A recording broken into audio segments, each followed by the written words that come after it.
Okay, let's dive right into this. 226 crore rupees. I mean, that's not a corporate merger or some flashy tech startup valuation. It's actually the staggering scale of a massive cryptocurrency racket that was recently busted by the Gujarat Cyber Center of Excellence. And this isn't just a story about digital money. It's this sprawling, crazy web involving 9 arrested Indian nationals, millions of rupees in shadow transactions, and a highly coordinated international syndicate. So, welcome to this analysis. Today, we're going to visually map out exactly how investigators pulled just a single thread on a local drug operation, only to unravel a massive, interconnected global financing web. We are literally going to follow the money step by step to see how the darkest corners of the internet fund operations right under our noses. Here's our roadmap for today. We'll cover the 226 crore crypto bust, unraveling the dark web links, the global terror connection, laundering the dirty crypto, and finally, the cost of greed. Understanding the flow between these points is going to reveal exactly how seemingly small local crimes connect to these massive global networks. Section 1. 226 crore crypto bust. You know, this whole thing didn't actually start as some massive multinational terror finance investigation. Authorities simply kept a watchful eye on suspicious crypto clusters. The very first thread was pulled when they zeroed in on a notorious dark web drug market known as Artemis Lab. They noticed funds moving out of there into 10 distinct digital wallets. And when they traced them, one stood out immediately because it led right back to an individual in Gujarat, India. Section 2. Unraveling dark web links. Now, what's really interesting about this slide is how quickly the local Indian connection deepens and just goes entirely international.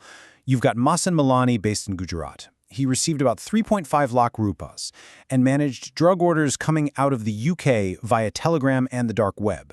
But the money didn't stop with him. He was receiving funds from a guy named Mohammed Zubair Papacha. Papacha had recently moved from India to Dubai, basically acting as the critical bridge connecting these local operations to globally flagged entities. And it's crazy how much this network relied on international coordination over time. Maloney had a partner, Salman Ansari, who was orchestrating the actual UK drug deliveries. In 2024, Ansari was convicted in the UK and sentenced to 6 years in prison. But incredibly, even from inside a UK prison, he continued running communications for this drug network. It wasn't until around October 2024 that the massive terror finance transactions began to slow down due to his conviction, though the network simply pivoted to funding other types of crime. Section 3. The global terror connection. Okay, this is where the narrative shifts from a standard dark web drug bust to a really startling discovery. Based on the investigation's findings, Papacha wasn't just handling drug money through his decentralized and Binance wallets. International agencies had actually already flagged the exact funding sources flowing into his accounts.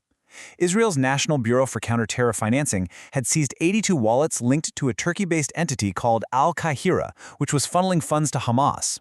Money from those exact wallets was hitting Papacha's accounts. Similarly, the US OFAC had flagged clusters connected to the Houthis in Yemen, and they were also interacting with this network. Add to that Russian exchanges tied to gold smuggling and human trafficking, and you basically have a massive clearinghouse for illicit funds. It's literally a shocking reality of modern cybercrime. You've got local Telegram drug money on one side, and international terror or smuggling funds on the other. But in the digital space, these streams converged into the exact same digital wallets. The accused were acting as the vital bridge, seamlessly mixing local illegal profits with funds from internationally sanctioned entities. Section 4. Laundering the dirty crypto. And this brilliantly illustrates the mechanics of the crime. Because you might be wondering, how do criminals actually turn digital tokens into usable street cash? Well, it's a highly structured 4-step wash cycle. First, the syndicate receives what's called dirty crypto, funds directly tainted by drugs or terror. Step 2, they convert it into clean crypto, usually a stablecoin like USDT, to obscure the origin. Step 3, they liquidate that USDT into physical cash. And finally, Step 4, they distribute the physical cash through traditional, untraceable Hawala networks. Now, to make this whole process even harder to track, they relied on specific tools. We all know Bitcoin, right? But have you heard of Monero? It is a highly anonymous, privacy-focused cryptocurrency. It intentionally obscures transaction details, who sent it, who received it, and the exact amount. Because of this absolute secrecy, its presence in a wallet is considered a massive red flag for investigators tracking high-level cybercrime and terror linkages. When you actually look at the specific financial data from the investigation, it is staggering. A massive 2.10 crore rupees of this highly suspicious privacy coin was held by just 2 men in the network, Mohsen Milani held 50 lakh rupees worth, and Zubair Propatiya held 1.61 crore. When you see this volume of Monero, you know for sure you aren't just dealing with amateur day traders. Section 5. The cost of greed. So how did this massive laundering chain actually operate on the ground, and who were the locals facilitating it? To liquidate the digital funds into physical cash, the money cascaded down from Papataya and Dubai to a distribution chain of local operatives back in places like Gujarat. The investigation identified specific individuals acting as endpoints, people like Mohammed Siddiqui, Yasser Khan, Zishan, Ayub Khan, and a man named Chishti. Let's zoom in on one of these local nodes just to bring the story to life.